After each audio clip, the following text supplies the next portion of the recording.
আজকে আমি দুর্দান্ত মজার একটি পাকোড়া নিয়ে হাজির হয়েছি। মাত্র 2টি আলু দিয়ে এত মচমচে যে মজার পাকোড়া তৈরি হয়, বন্ধুরা তোমরা না খেলে এটা বিশ্বাসই করবে না। আমি তোমাদের একটু ভেঙে খেয়ে দেখাচ্ছি, দেখো এটা কেমন মচমচে হয়েছে।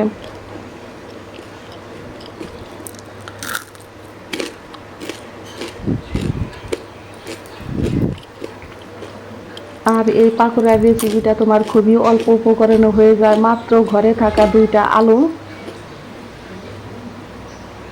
আর আলু দিয়ে যে এত মজার নাস্তা তৈরি হয়, বন্ধুরা তোমরা না দেখলে কেউ বিশ্বাসই করবে না। দেখো আমি নিয়েছি বড় সাইজের 2টা আলু, আর আলুটাকে আমি ভালো করে ধুয়ে নিয়েছি, কারণ আলুর ভিতরে অনেক বালু থাকে, সেই জন্য বন্ধুরা আলুটাকে তোমরা খুব ভালো করে ধুয়ে নিবে। দেখো আমি এখন এটাকে খোসা ছাড়িয়ে নিব। আর যদি তোমরা কেউ ছুরি দিয়ে কাটতে না পারো, তাহলে তোমরা বটির সাহায্যে এটাকে ঝুরি ঝুরি করে কেটে নিবে। আর এই নাস্তার রেসিপিটা তোমরা খুবই অল্প সময়ে তোমরা ঝটপট বানিয়ে নিতে পারবে।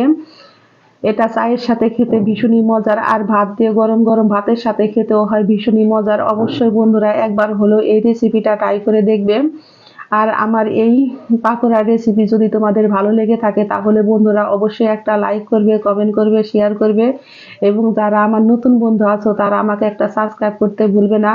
আমি নতুন এবং পুরাতন সকল বন্ধুকে জানাই অনেক অনেক ধন্যবাদ।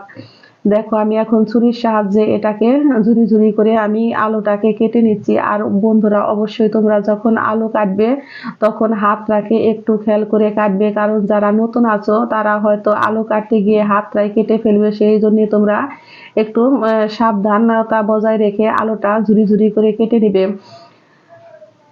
আর এটা বন্ধুরা তোমরা গ্রেটারে গ্রেট করবে না, গ্রেটারে গ্রেট করলে আলুটা তোমাদের বেশি ঝুরি হয়ে যাবে, মিহি হয়ে যাবে। তোমরা বটির সাহায্যেও এটা কেটে ঝুরি করে নিতে পারবে। অবশ্যই খেয়াল রাখবে, খুব বেশি মোটাও করবে না, আর খুব বেশি চিকনও করবে না। এই নাস্তার রেসিপি যদি বাচ্চাদের বানিয়ে দাও, তাহলে তো বাচ্চারা প্লেট দেখবে, চোখের নিমেষেই প্লেটটা ফাঁকা করে ফেলবে, এত মজার হয়। আর ছোট বড় সকলেরই ভীষণ পছন্দ। আর যারা নাকি আলু পছন্দ করে তাদের তো আর কথাই নেই।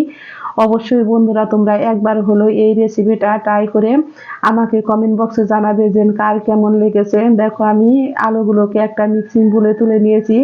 এখন এই আলুগুলোকে আমি ভালো করে জল পাল্টে পাল্টে ধুয়ে নিব, যতক্ষণ পর্যন্ত আমার পরিষ্কার জল না বের হয় ততক্ষণ পর্যন্ত।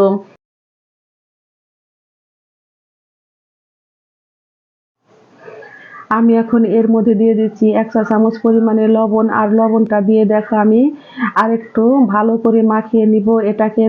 লবণ দিয়ে মাখালে কি হয় বন্ধুরা, আলুটা নরম হয়, আর তোমার পাকোড়াটাও একদম খেতে সফট হয় আর ভীষণই মচমচে হয়। আমি লবণ দেওয়ার পর আমি জল দিয়ে ভিজিয়ে রাখবো অন্ততপক্ষে 10 থেকে 15 মিনিট। 10 থেকে 15 মিনিট পর আমি দেখো জল ঝরিয়ে নিয়েছি। আর জল ঝরিয়ে ভালো করে জল ঝরিয়ে নিতে হবে, যাতে নাকি একটু আলুর গায়ে জল না থাকে। এখন এর মধ্যে আমি একে একে দিয়ে দিচ্ছি হলুদের গুঁড়া, দিয়ে দিচ্ছি অল্প পরিমাণে একটু মরিচের গুঁড়া, আর দিয়ে দিব অল্প পরিমাণে একটু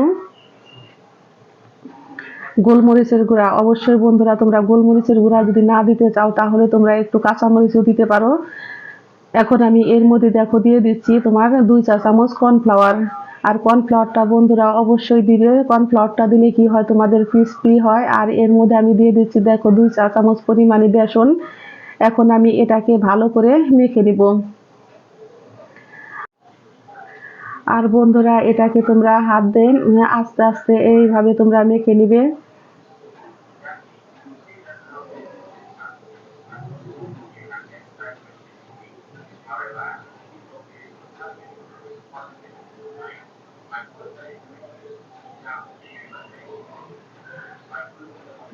এখন আমি এর মধ্যে দিয়ে দিচ্ছি 1 চা চামচ পরিমাণে ময়দা। আর যদি তোমাদের ঘরে ময়দা না থাকে, তাহলে তোমরা 1 চা চামচ পরিমাণে আটাটা অবশ্যই দিবে। আর এটা খেতেও হয় একদম ক্রিস্পি। অবশ্যই আমি তোমাদের যেভাবে দেখাচ্ছি তোমরা যদি সেই উপকরণে বানাও, তাহলে তোমাদের এই পাকোড়াটা খেতে হবে দুর্দান্ত মজার। এখন আমি এর মধ্যে দিয়ে দিচ্ছি অল্প পরিমাণে একটু জিরা আর গরম মশলার গুঁড়ো। আমার পাকোড়া মাখা দেখো রেডি হয়ে গেছে। দেখে বন্ধুরা তোমরা বুঝতে পেরেছো, দেখো কত সুন্দর পারফেক্ট ভাবে মাখা হয়ে গেছে। আমি তোমাদের হাত দিয়ে দেখাচ্ছি দেখো। আর আমি একে একে পাকোড়াগুলোকে একটা প্লেটের মধ্যে বানিয়ে তোমাদের দেখাচ্ছি। দেখো কি সুন্দর হয়েছে। আর আমি ফ্রাই প্যানে দিয়েছি তেল, আর তেলটা আমার গরম হয়ে গেছে। এখন একে একে আমি পাকোড়াগুলো দিয়ে ভেজে নিব। অবশ্যই তোমরা যখন পাকোড়াগুলো ভাজবে তখন চুলার আঁচটাকে তোমরা মিডিয়াম টু লো করে দিবে। আর হাই হিটে যদি তোমরা পাকোড়াগুলো ভাজো তাহলে তোমাদের উপরে ঠিকই পুড়ে যাবে আর ভিতরে কাঁচা থেকে যাবে। সেই জন্য তোমরা চুলার আঁচটাকে মিডিয়াম টু লো করে দিয়ে আস্তে আস্তে তোমরা পাকোড়াগুলোকে ভাজবে।